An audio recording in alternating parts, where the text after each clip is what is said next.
Hello mga guys, welcome back again to GI Vlog Sea Life. Today's videos mga guys, may share na naman ulit ako sa inyo at halina samahan niyo po ako.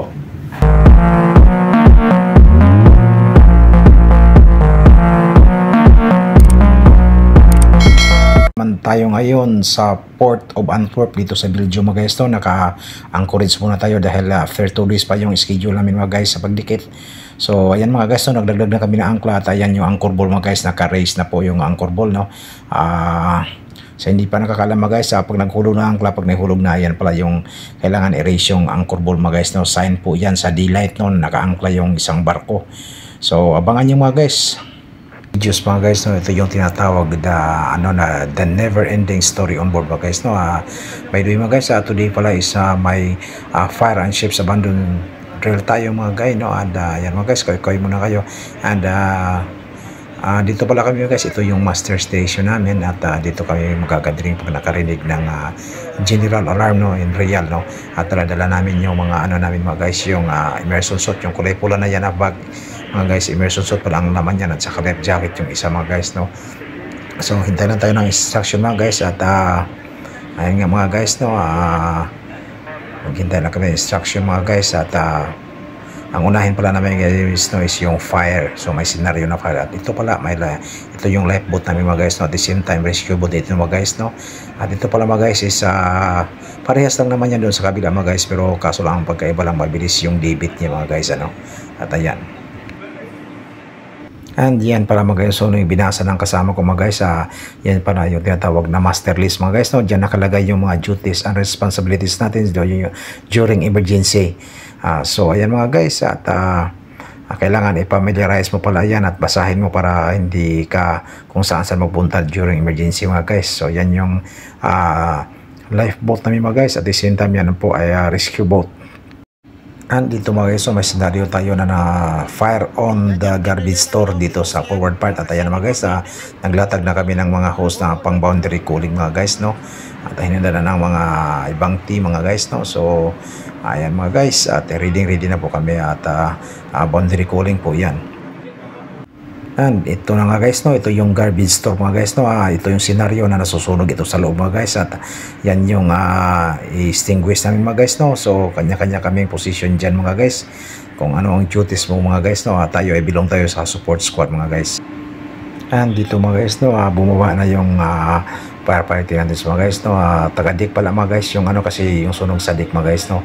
Pag ang sunog sa engine mga guys, taga-engine din yung team na mag-distinguish sa fire doon mga guys, no, kasi sila yung nakakalam sa mga area doon.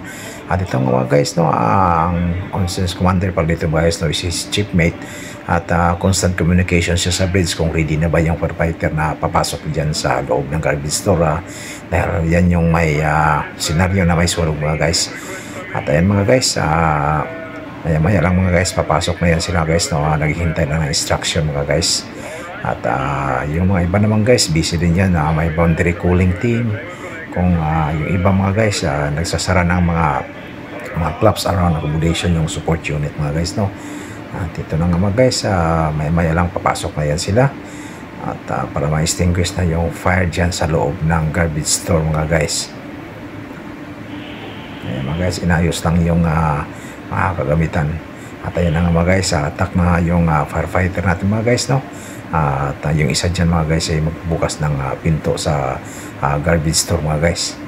At ayan mga guys, binuksan na ng isang firefighter yung door ng garbage store dahil may sunog. Yung scenario is may sunog sa loob. At ayan na mga guys, papasok na sila mga guys. Ayan mga guys, at attack na. At papatayin na nila yung apoy mga guys, ano. At ingat lang kayo partner, patayin natin yung apoy dyan sa loob, no. At ayan, attack na, at tandahan lang kayo. Ayan, pumasok na sila mga guys. Yung mga guys, no. Ayan. And this videos mga guys, no, dahil natapos na yung fire drill mga guys, no, naghintay ulit tayo ng sa isa pang drill, yung abandoned ships drills mga guys. Bali pala mga guys, no, bumalik kami dito sa my master station ulit dahil naghihintay kami ng signal sa abandoned ships drill. So yan yung kasunod na drill mga guys. At tayo nga pala guys, no, ang GI Vlog isa na belong sa starboard side na lifeboat, no. At ayan mga guys, hintay lang kami dyan. And maya-maya lang guys, no, is magpuproceed na tayo sa designated boat natin mga guys, no, kung saan tayo naka-assign mga guys according sa master list. So may kanya-kanya pala tayong ano dyan kay assignment kung anong boat tayo. And dito na nga guys, no, dahil natapos na natin i-lower sa main deck mga guys, no, i-recover na natin yung starboard lifeboat mga guys, no, at tayo pala yung in charge dyan sa pag-recover mga guys, no. At ayun, dahan-dahan ang binibira mga guys, no. Medyo may kabagalan siya dito mga guys, no, dahil yung motor maliit lang, no, yung electric motor, hindi kagaya doon sa kabila yung rescue boat mabilis. So ayan mga guys, maya-maya lang lasingan na rin yan mga guys pag na-secure na yan. At papasok din kami dyan sa loob mga guys, no, kaso lang hindi ko na nakuha ng videos dahil mag-demonstrate pa kami dyan, may explain pa sila dyan sa loob, no. Si Chiefmate may explain dyan at bubording kami dyan pag naibalik na yan sa stowage position. At ayun nga mga guys, dahan-dahan natin siyang ibila, medyo may kabagalan nga dahil maliit lang yung motor nito, hindi kagaya dun sa kabila na rescue boat is mabilis lang siyang i-secure. At dito medyo mabagal siya. Ayan mga guys.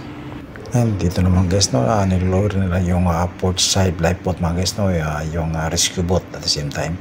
So mabilis lang siya guys, no, dahil malaki yung motor niya at saka high speed mga guys, no, dahil decent nga time nga ito ay rescue boat namin mga guys, no.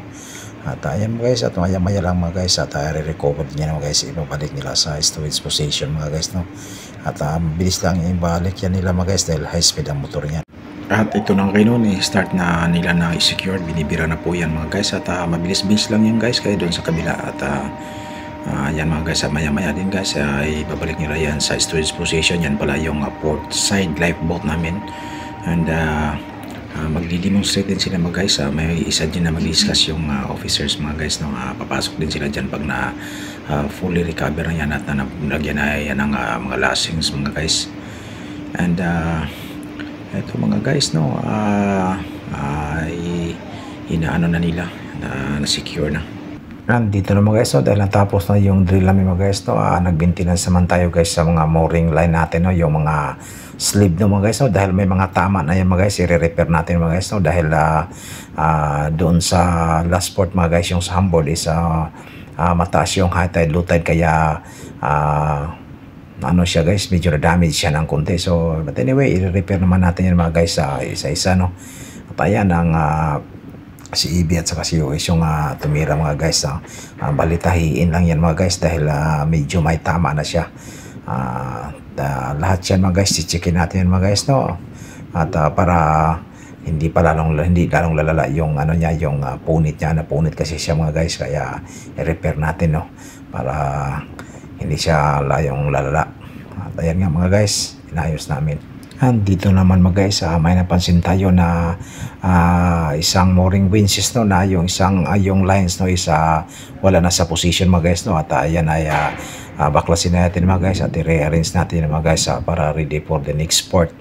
And tuloy-tuloy lang ang pag-maintenance namin dyan mga guys, no, sa mga mooring lines, especially yung mga sleeve, no, yung cover sleeve. So may mga punit na yung iba, kaya ayan, tuloy-tuloy lang yung pag-repair mga guys. At by the way pala mga guys, no, at dito na mga guys, no, sa may pinaano din ako mga guys, may pinagrasa din ako sa mga winches dahil June na ngayong month na ito mga guys, no. At ayan mga guys, 2 tao din yung nagagrasa. So anyway mga guys, thank you so much for watching GI Vlog Sea Life. At huwag niyong kalimutan i-share, follow, and subscribe to our YouTube channel mga guys. At sana okay lang kayo dyan mga guys. Maraming salamat sa panonood.